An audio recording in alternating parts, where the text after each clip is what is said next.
It was a crisp, cold night here at Northwest Stadium, and it was a lot of hopes riding on the Washington Commanders as they faced the AFC-leading Denver Broncos. The Broncos, coming into this football game, had won 8 straight games, and the Commanders, well, we know about them. They had lost 6 straight games, and they were a team that was in search of a quality win. Well, it fell short tonight. They lose 27-26 in overtime. They had a chance to win it on a 2-point conversion at the end of the game, and it didn't happen.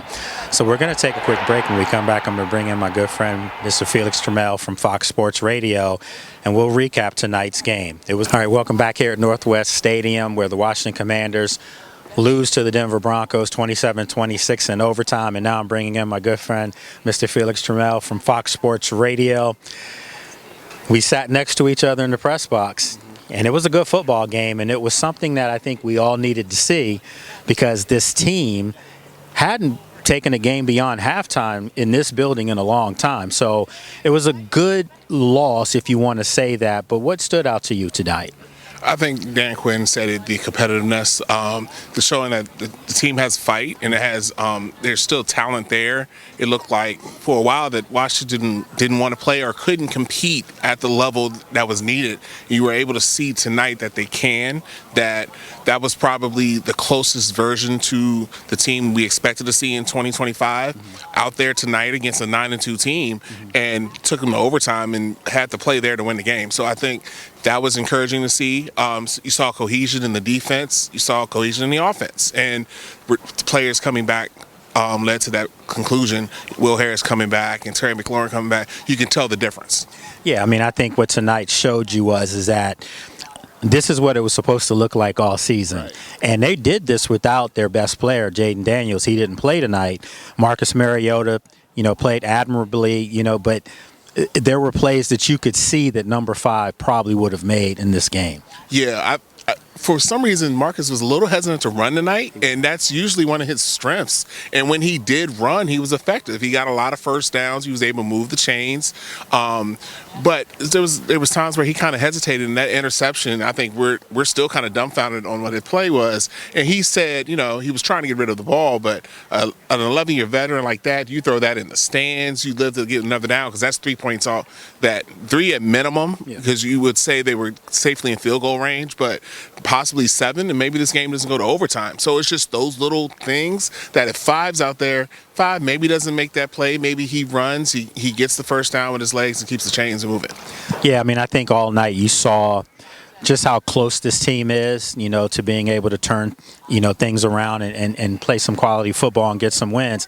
The other thing that stands out to me, Felix, is that, you see like the plays with Zach Ertz. He had a couple right here in the back of this end zone where he dropped a touchdown, but he still had over 100 yards. So it's like you see them make plays, but then they don't make the plays that they have to make. And ultimately, that's why they're 3-9 now. Yeah, I think that's the difference between this year and last year. Last year, those plays were being made, and this year the plays are not. Like there was that end zone drop, but then there was that deep shot from Mariota that 40 yards down the field. Zach Ertz catches that. That's a whole different ball game.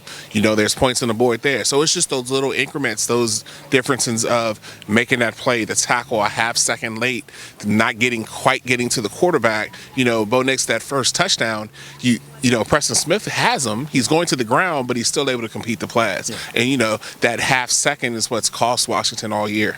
So, to talk about some of the bright spots, Traylon Burks, right here in this back end zone, one-handed catch. One of the plays of the year in the NFL. Absolutely, and you saw Odell Beckham Jr. even online. He acknowledged it. I mean, there's one angle from behind where it's amazing, and that's the hand he had. He had finger surgery on, and he has stitches in his hand right now. Yeah. And for him to come back and make a play like that just shows the ability that he possesses. So, I mean, that's a diamond in the rough that Adam Peters found that could make a play. He only had the one catch, but he was used a lot. He's physical blocking. He does other things on the field. So it was good to see. But that play, that's gonna live for a while. That's a tough catch. Very few people make that catch. Yeah, and then a positive on the other side of the ball. Because let's face it, the defense couldn't get Denver off the field when they needed to. Every time Washington's offense scored, Denver came right down the field and scored. But a positive that I saw, there was 2 that stood out to me. Will Harris, back at free safety, brought some stability. I just talked to him in the locker room just now and said the same thing. Obviously, he's dejected because they didn't get the win, but you could see another wily veteran that's smart. He was almost like Bobby Wagner on the back end. What did you see from him? The continuity, because we saw now that Noah Igbani is now he was playing the slot. Mikey was outside. Mikey had a way better game. And that's who I was going to mention next. And so, like, Jonathan Jones looks more comfortable there because they know behind them Will's going to be there. And I think the coverage really wasn't a fault of the defense tonight. I think the defense's biggest issue was they weren't able to generate pressure on Bo Nix. And there was a lot of times where he was standing still and able to survey. And any quarterback in his league, if they get to stand still, it's going to hit open people. But I think Will Harris brought that continuity back. He was that focal point. Like last year, I always spoke of Jeremy Chin being the linchpin of the offense. Will Harris was that player. So now that you have that linchpin back, even though you're missing numerous starters across your defense, the defense looked more competent. The way that they were not able to get off the field sometimes, but you saw better play out of them and you saw better communication, is which you want to see out of this group going forward. In a loss, obviously this is what, their 8th straight.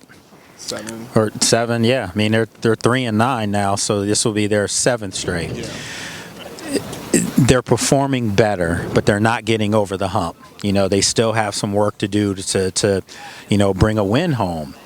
But you have to feel a little better, and you have to think going into Minnesota this week. Minnesota's struggling right now, too. But one thing we know about Minnesota is a Brian Flores defense. They're going to come after Jaden Daniels, who should be back. Right. But this team, just from the vibe that I got in the locker room, you can tell that they're dejected that they lost, but you can tell that they're happy that they performed, especially on national television. Right. I mean, it was home games, those primetime games, and those teams were having their way with Washington, and it was admirable to see that they know they were better football players than what they showed, and they were able to show what they can do in a a 1-point overtime loss. So I think that's the beauty of it. There's no moral victories in the NFL. They're dejected, and they should be, but you can live with competing and losing on one play. I think as competitors, you can live with that. And those results, those previous weeks, excluding Madrid, but those previous home games, they weren't competing. And I think you saw competing Washington tonight. Folks, 3-9. That's what this team sits at right now. And a lot of people are going to say that maybe Jaden shouldn't play and, they should tank. Well, they're professionals. They're not going to do that. And I've been saying all week, Felix, that you have to play your best players because you need to get a fair assessment of who's going to be here next year with those best players. And if tonight's any indication, this team's not far off. I mean, they just went toe-to-toe, went into overtime, had a chance to win on the final play on a 2-point conversion against the team that, if the playoffs started right now, they're the number 1 seed in the AFC.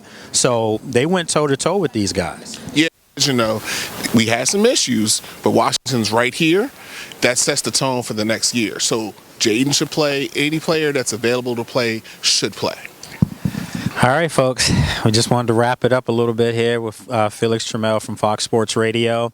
We're going to have a lot more for you this week as Washington prepares for the Minnesota Vikings. The good thing about that game, Felix, is it'll be inside. It's going to be very cold outside, but it's going to be nice and 72 degrees inside. Absolutely. So, folks, for CBS 6 Sports, I'm NFL insider Lake Lewis.